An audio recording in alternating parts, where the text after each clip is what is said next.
Hello mga kalangga, kamamshi, kamarites. So, today's video is ay work na po si Inday.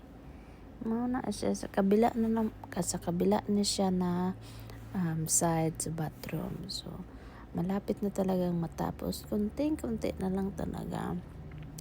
Tapos, kailangan ko pa siyang i-second coat kasi pag hindi i-second coat, makikita pa rin yung dati na kulay. So, kailangan ko pa siyang i-second coat. So, first coat pa yan siya. So, hindi pa talaga natapos.